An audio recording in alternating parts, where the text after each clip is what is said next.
Hey guys, how we doing? Back in another video from Mother's Basement, and this anime has been suggested by quite a few people I've been watching online recently, and I thought it'd be interesting to see what Mother's Basement has to say on the matter. So let's have a look, shall we? In case my love letter to Anohana didn't make it So abundantly beautifully clear, animated. I stand pretty hard for Mari Okada. As an English speaker, it can be a bit hard to fully appreciate the more subtle, lyrical qualities of her dialogue, but anyone can see and appreciate the depth and humanity that she writes into her characters. Whenever I hear that she's writing an original script for an anime, I get excited. So, naturally, when I saw that Hanasaku Iroha and Blast of Tempest director Masahiro Ando was slated to adapt Okada's first manga, O Maidens in Your Savage Season, and that she would be composing the script for it, it immediately became one of my most anticipated shows of the summer. And as high as my hype for this show was, I am happy to report that thus far, it has more than lived up to it. Cool. O Maidens bears all the hallmarks of both creators' best works. It's a tale of nuanced, well-developed characters struggling to understand their own turbulent emotions, which are externalized brilliantly through bold, subjective camera work and editing.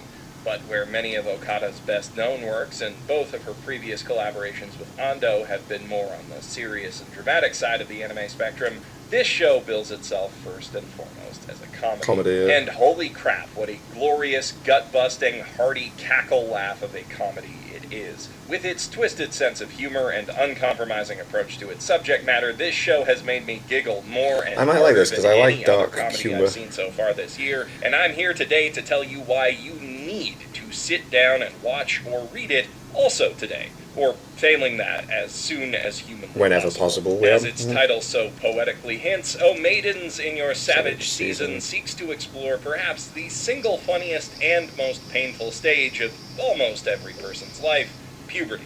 The series follows 5 awkward, geeky girls in a high school literature club as their noble, scholarly pursuits are progressively waylaid by hormonal impulses, sexual desires, and a growing realization that if you look at it the right way, literally everything on the planet is a euphemism. Our heroine is Kazusa Onodera, a quiet girl with nothing really special about her, which, as her best friend and clubmate Momoko Sudo is keen to point out, kinda makes her special in its own way. Lately, Kazusa has found herself thinking a lot about her next-door neighbor and childhood friend, Izumi, who's gradually grown apart from her, or to be more accurate, been pulled away from her by other jealous girls after hitting a growth spurt and getting hot. That's not the only kind of hot spurt that Kazusa sees him experience, but we'll get to that. First, let me introduce the rest of the literature club. Momoko is about as shy and soft-spoken as Kazusa is, but she hasn't gone quite as boy-crazy, though she has started to fixate a bit on how beautiful and elegant their other best friend, Nina Sukumara, is. Nina, for her part, at first seems like a bit of an outlier in the motley crew of dorks, a cool beauty and former child actress who catches the eye of every boy at school. But in a way, that can be just as isolating for a girl as getting no attention at all, and the literature club is the only place where she can really be herself. The nice little escapism. Mongo is the club's resident aspiring writer, who's been tasked by her obnoxious dipshit editor to write an erotic novel that he can then sell as the audacious debut of a high school genius. Fair enough. Literally nothing about sex, she's taken to researching it through she has to online find chat out rooms, stuff about which it. I'm sure won't go wrong in any way. I don't see how it possibly could now. Club President Rika Sonozaki, an outspoken, hardcore prude who wants nothing to do with boys, damn it, so stop talking about them and making her think about them. And that one boy had better stop being so darn cute and nice. Ugh, they're infuriating. Yeah, the series has a lot of fun with her, and with all of them, because while puberty sucks when you're going through it, it is hilarious in hindsight. And when you see it happen to someone else. Yeah. As It's the like great Big Mel Mouth's Brooks once funny said, because of that. tragedy is when I cut my finger. Comedy is when you fall in an open sewer and die. High school rom-coms like this often default to drawing humor from comedically exaggerated misunderstandings. And don't get me wrong, when those scenarios are handled well, they can be a laugh riot. But seeing so many shows lean into the same formula time and again can get tedious after a while. And stories driven by that trope, by their nature, tend to move kinda slowly. A big part of O Maiden's charm is that it often bucks that trend. Its characters do talk past each other, hide things from each other, and just not get each other sometimes. They're teenagers after all. Over but the head. puberty is characterized as much by sudden hyper-awareness and moments of clarity, like finally getting the raunchy jokes embedded in every family film, as it is by confusion. And Maidens really enjoys playing up those shocking revelations for comedic effect. The first scene of the show that really had me rolling on the floor, for example, was Kazusa's rude awakening from her self-perpetuated delusion that Izumi is still just a good little boy who loves nothing more than he loves trains, and who wouldn't even think about that sort of thing. Why would he? No, it's too innocent. Mom sending her next door to deliver some leftovers to Izumi. When she arrives, she finds the house dark and empty. Oh my god, is this the scene that Kugo used in the... Oh god, here we go. Kazusa's slow climb up the darkened stairway plays out like something This is the tension building as the music grows louder. hands in the pants scene, isn't she it? peeks through the door and sees literally the only thing you'd expect to see in a teenage boy's room, with the music blasting when no one's home. After processing the scene before her for a few moments, Kazusa runs away screaming and sprints frantically through a cityscape full of innuendo before stopping to contemplate the implications of a train going into a tunnel. A well-worn sight gag to be sure, my god, but it's that's a classic amazing. for a reason. The scene's a laugh riot, and it shows how world-defining sex can be when you first become aware of it. Kazusa and her clubmates don't really want to think about S.E. Batsu, as they put it, but more and more it's getting to be all they can think about. And as the image of Izumi in her mind gets tangled up in the monolithic concept of copulation, that internal paradox puts more and more strain on their already difficult friendship. Whether the bonds between them will strengthen or shatter under this new pressure remains to be seen, but the series makes it clear there's still hope. Puberty changes everything, but at the same time, for all that does change, the people who experience it do largely stay the same.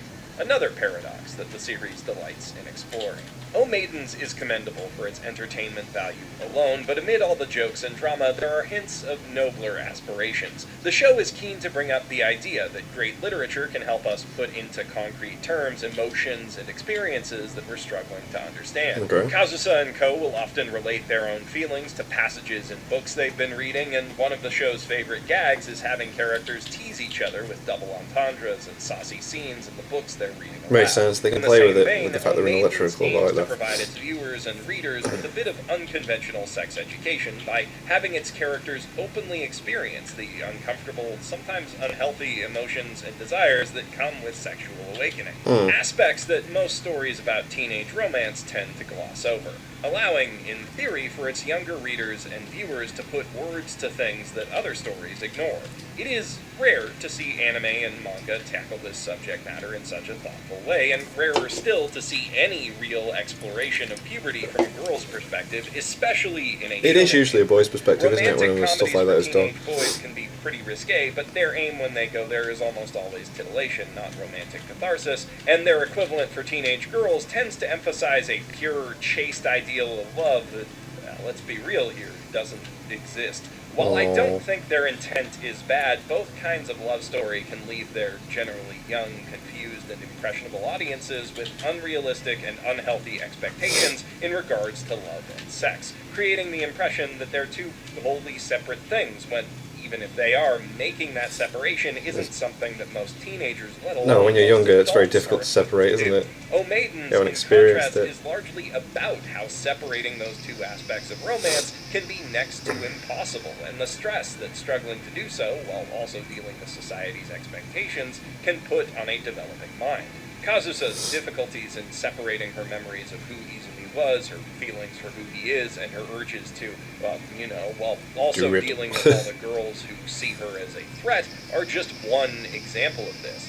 Rika Senpai's puritanical attitude towards sex and romance, likely a product of those unrealistically pure love stories, puts her at odds with most of her class, and puts a lot of strain on her when she starts catching feelings for the class clown, Shun. The ideal that she strives for, of chaste, scholarly nobility, clearly isn't making her happy, and it's certainly going to be hell on any potential romantic partner. Watching them both work to tear those walls down feels really satisfying. Walls. This being a Mari Okada joint, there are, of course, a few tear-jerking moments mixed in with all the laughs, but in contrast to the likes of Anohana, O Maidens seemingly prefers to go for tears of joy over misery. One of the first scenes that really got me comes when Shin hands Rika a 50-page essay about why he likes her. 9 of those pages are just the word cute written over and over. But as simple as it is, that praise coming from someone she loves manages to wash away a mountain hurt feelings and insecurities built up by years of bullying and cruel schoolyard gossip. Bless. That scene hits. Rika's story thus far has delivered the most unambiguously heartwarming moments in the series. She also develops a slow-growing friendship with Jujo Sonoe, a pretty and popular gyaru from her class who's not shy about how much she likes doing it with her boyfriend. The nice, sexually confident gyaru is a bit of a trope at this point, but I'm a bit of a sucker for it, and something about their interactions just puts a big smile on my face. That trope is certainly fitting for a series about girls pushing back against society's expectations. Yes. A theme that's most prominent in Nina Sugawara's arc. As I said, Nina's pretty and popular with the boys around her, but that's not an entirely good thing. She's been dealing with the pressure of men's sexual expectations for a lot longer than the rest of the girls, and from a much younger age than anyone should have to think about that, which has clearly fucked her up. She also has to deal constantly with jealousy from the girls around her, which makes her just as much a target for bullying as Rika. She's got a deep interest in sex tempered by a twisted view of what it entails, for reasons that we'll touch on shortly, and it's heavily implied that she's at least thinking about committing suicide. If and when Mari Okada goes for more on-brand tear-jerking, I'm willing to bet that Nina will be at the center of it, though I'm hoping the series will ultimately offer positive solutions for what she and the other maidens are going through. Maiden's story is still ongoing, so I can't say for sure where it will end up, but as it's written, I think it already offers some great tools for helping its adolescent audience better understand what they, their friends, and their crushes are going through, while delivering uproarious comedy and compelling, mostly uncliched romantic tension.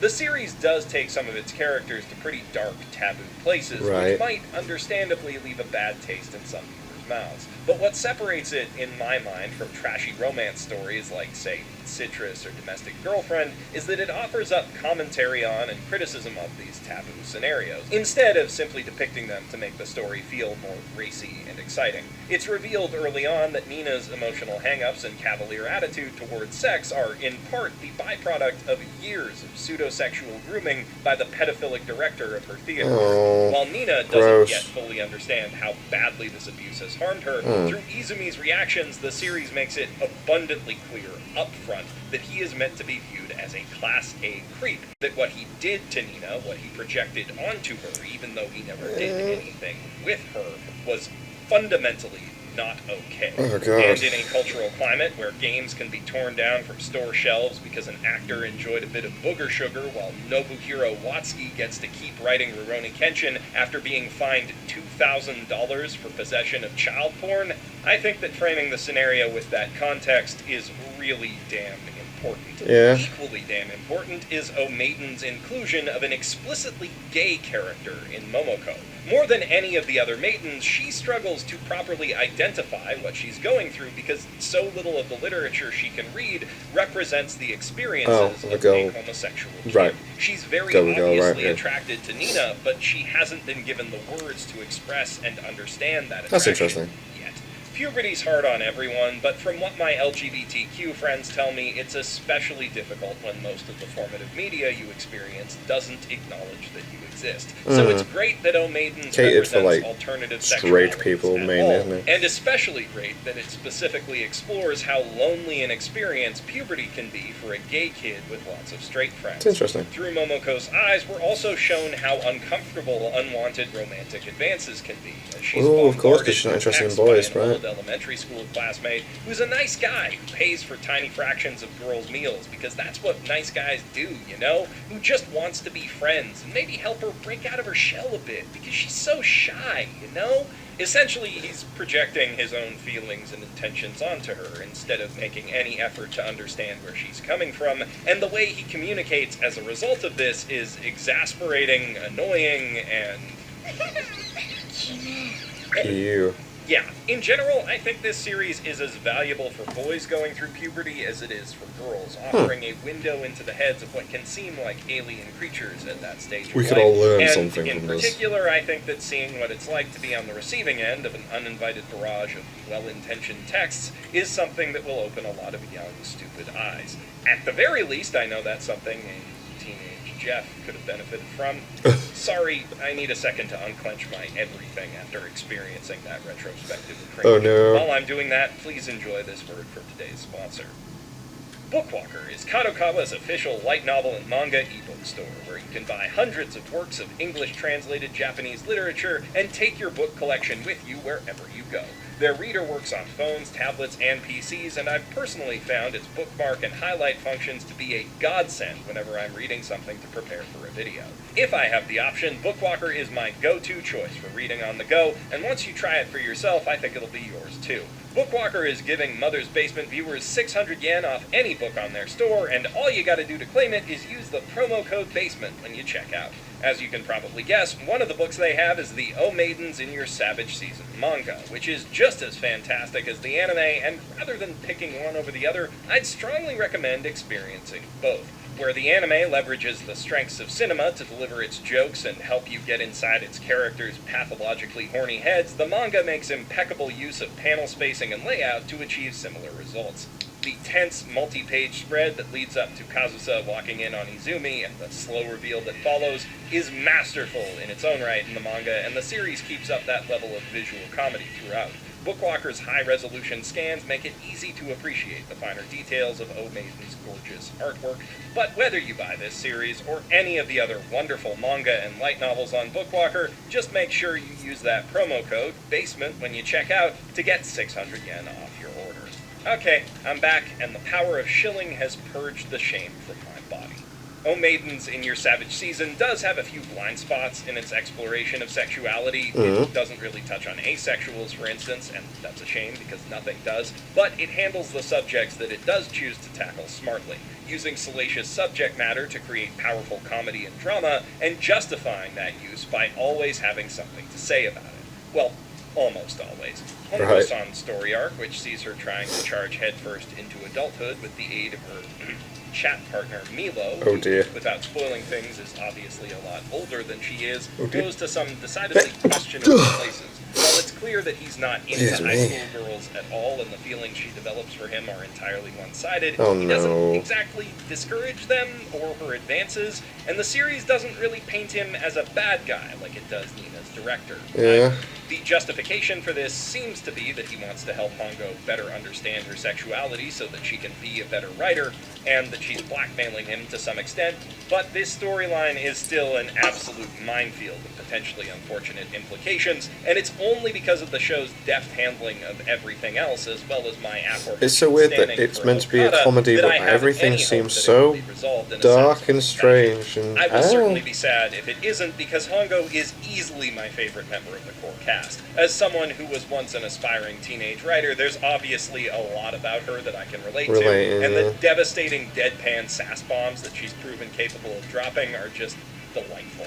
Even with that edge of personal relatability, Hongo doesn't come out too far ahead of the rest of the cast in my personal rankings list. Every member of the literature club and most of the supporting characters surrounding them are thoroughly charming in their own right, and the supportive dynamic of the core group of girls in particular gives me a similar vibe to A Place Further Than the Universe, which is about as high praise as one can conceivably I give still need to a check that out. female-centric coming-of-age It's highly novel. recommended. The nature of this story and the dramatic demands of its genre tell me that these bookworms probably won't always be on the friendliest of terms with each other, but the show's done such a great job of endearing me to them that if they ever do come to harder blows than a pillow fight, I'm not sure I'll know who to root for. And that, to me, is a sign of truly great character writing. We really are spoiled for choice with all of the great anime coming out this summer, but Oh Maidens in Your Savage Season is the There's always a one lot to show out watch. of all of them that's been on my mind the most. It's funny, cathartic, and intriguing in its storytelling, and on top of all that, like Anohana before it, it's one of those shows that I think is going to have a powerful positive effect on the people who watch it. If you're not one of those people, I urge you to change that. You can watch Oh Maidens in Your Savage Season right now on High Dive, where new episodes are being simulcast every week, and of course you can pick up the first 3 volumes to read for yourself on Bookwalker. That said, if you want to spend a bit more time on YouTube before you go watch it, Yazzie and I just put out a review of the audacious isekai light novel J.K. Haru is a Sex Worker in Another World. Oh my god, really? Yeah. Click the link on screen or in the I'm sure doobly-doo to Kiko check posted that out and that subscribe, on Twitter. and That's a look real forward to thing. watching more book reviews and other fun stuff over there in the near future. I'm Jeff Thu, professional shitbag, Signing out from my mother's basement. Interesting. Seems like a very interesting... I'm sorry if I've not been very... I'm so full of cold. But, seems very interesting. Touched on a lot of different subject matters and whatnot, and... Yeah, it didn't seem like a comedy, though. When he was describing all those things, I was very much like, oh my god, that's a bit creepy. But, hey, I might give it a go. I don't know. It's not on Crunchyroll, so, no. Anyway, thank you guys very much for watching. What do you guys think of that? What do you guys think of this? Click like, subscribe if you haven't already. Leave comments down below. Let me know what to watch and discuss in future videos, and I'll see you guys. Peace out, guys. Thanks, damn. Bye.